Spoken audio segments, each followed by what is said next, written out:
parang merong propaganda machine o parang may firm na merong bumabanat kay Chis Escudero para yung perception kay Chis Escudero masira at para yung mga tao, lalong-lalo na yung mga senador na boboto kung sino susunod na maging Senate President, medyo maapektuhan na gawin pa ba nating Senate President yan si Chis Escudero? Tandaan ninyo, ang ginawa kasi ni Chis Escudero, tulad ng binibintang nung iba, keso Duterte daw, maka-Duterte daw yung dating. Ibig sabihin, maka-BP Sara Duterte yung kanyang desisyon na ibalik o, di ba, i-remand yung impeachment article. Pero kung titignan mo, mga kababayan, hindi naman po Bakit? Mismong Supreme Court, merong nakialam na. Mismong Supreme Court sinabi, sandali.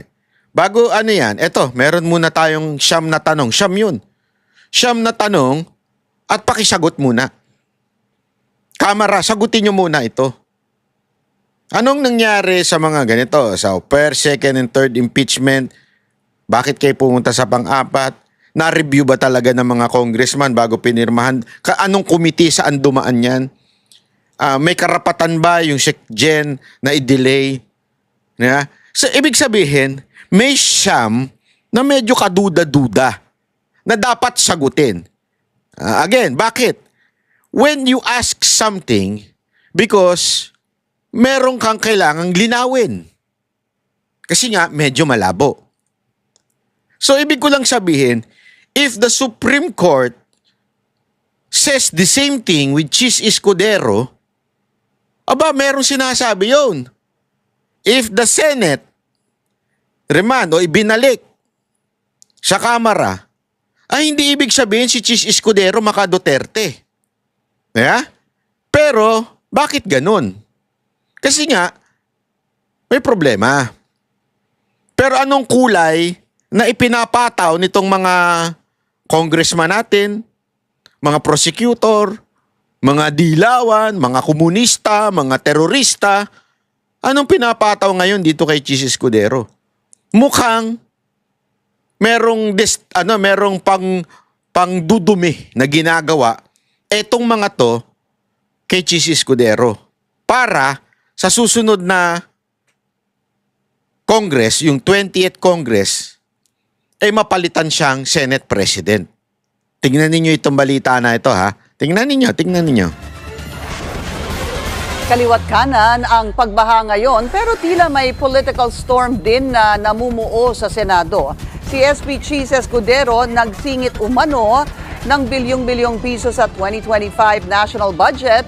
Karamihan ng pondo inilaan daw sa mga questionableng flood control project. Narito ang exclusive agenda report ni Dexter Ganibe ng Abante Radyo. Baha sa Metro Manila, baha sa iba't ibang lugar sa Luzon, Visayas areas at sa maraming lugar sa Mindanao. Bunsod ng mga pag-ulan na dala ng habagat na pinalakas ng nagdaang bagyong Krising. Ito, halatang kwento ito Halatang ito may karga At bumabaha rin sa insertions ang 2025 General Appropriations Act o ang budget ng gobyerno ngayong taon. Sa dokumentong hawak ng Politico.com, rumaragas ang parang baha ang insertions na ginawa noong nakaraang taon para sa 2025 budget. Abot sa higit 142.717 billion pesos ang kabuang insertions na inilaan para sa flood control projects, pag-aayos ng mga kalsada at tulay at ilan pang infrastructure projects. Nangyari ito noong 19th Congress kung saan Senate President si Chis Escudero. Sa record na hawak ng Politico.com, pangalawa ang sorsogon sa pinakamalaking pinaglaanan ng infra projects na galing sa Politico.com. Naku po, alam na natin yan. Hindi, ito, lang tayo dito, diretsuhan lang tayo. Alam na natin yung mga ganyang inilalabas doon sa mga online news, tapos pipick upin ng mga ibang news. Ito, tandaan ninyo I'm not justifying insertion. As a matter of fact, I don't like insertion. Ano yung insertion? Yung isinisingit. Magde-deliberate, magbabay ka, tapos biglang isinisingit during the BICAM, yung mga ilang budget. Okay? Alam nyo, matagal nang ginagawa yan ng Kamara at ng Senado. Matagal na.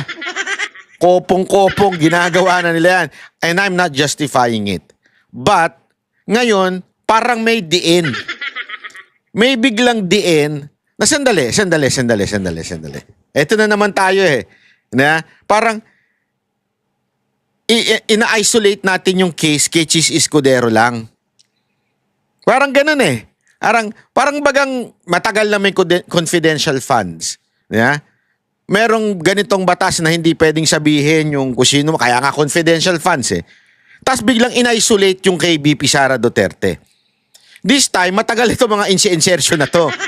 Biglang hinukay at biglang in-isolate si Chis Escudero. Again alam ko we have reservation on this. Ako, hindi ko rin kursunada si Chis Escudero eh. Hindi ko rin kursunada yan. Hindi ko sinasabing kursunada ko yan.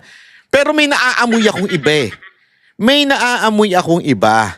Eto, tuloy lang natin. Abot ng 9.136 billion pesos. Sa nasabing halaga, 1.165 billion ang inilaan para sa flood control. Nakasaad sa page 719 ng 2025 GAA. Ilang proyekto kaugnay ng flood mitigation at flood protection projects ang pinaglaanan. Ganun din ang construction ng seawall sa ilang coastal areas. Dating gobernador ng Sorsogon, si SP Cheese. Sinubukan natin siyang kunan ng pahayag o komento, pero hindi pa ito tumutugon. Pero una na niyang idinipensa ang nasabing usapin noong Hunyo. May mga proposed amendments ang mga senador at ang mga mambabatas sa Kamara man o sa Senado na dumaan sa proseso ng amendments.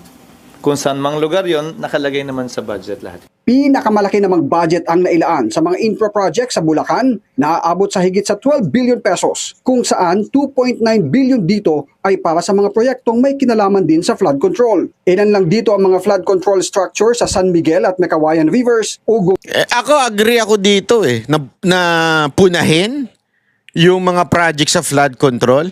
Pero sandali, lahatin natin. Wag lang yung tatama kay Escudero. Lahatin natin. Ang dami dyan sa kamera eh. Ang dami sa kamera. Mas marami nga sa kamerang insertion eh.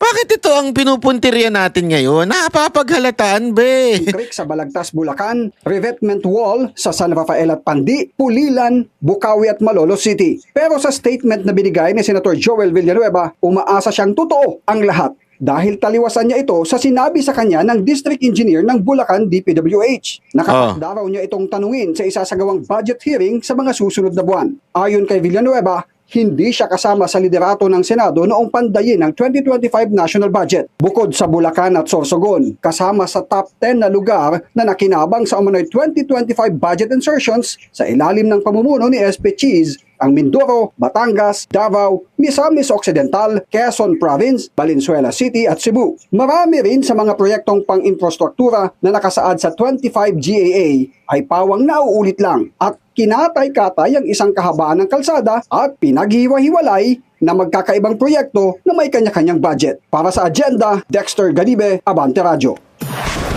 Naka. Nuligsa ni Senator Tito Soto. Yon ang kasunod eh. Kita nyo? Yun ang kasunod. Hindi ako, I'm not against Tito Soto. Pero, naku naman, napaka-obvious. Alam naman natin ang contender ni Chis Escudero sa Senate presidency, si Tito Soto. Biglang nagkaroon ng statement si Tito Soto. Yeah. Sorry in some area, pabor ako sa mga sinagawa at sinasabi ni Tito Soto. Pero this this is politics. This is really politika ho ito. Gusto lang talaga maging Senate President. Ang umano'y 142.7 billion peso insertions sa 2025 budget. Anya, hindi umabot sa bilyon-bilyon ang mga amyenda ng mga nakaraang Senado. Iskandaloso raw ang mga ginawang insertion, lalo na kung kinuha ang mga ito sa pondo ng DepEd at DOH. Iimbestigahan niya ang issue. Ayun na. Oh, diba? Tingnan niyo kung kayo magaling kayo magbasa eh. Pagkatapos in-isolate yung insertion di umano, allegedly, ni Cheese Escudero. Na? So, pinutikan siya, putik sa mukha. Sige, tapon. O, ganyan. Kahit ito yung mga nakaraan na, ngayon lang lumalabas. Diba? Biglang ganun eh. Tapos, after putikan, meron biglang isang hero na lalabas. Ano sasabi ng hero? Dapat itong imbestigahan. Ito ay pera ng taong bayan. Ito ay kaya nagkakaroon ng problema sa baha. Gago! Medyo halata. Halata yung karga dito eh. Halata yung karga dito na alam nating mukhang mukhang merong bagang merong ginagawang hindi maganda. Di ba? May ginagawang operasyon laban kay Cheese Escudero.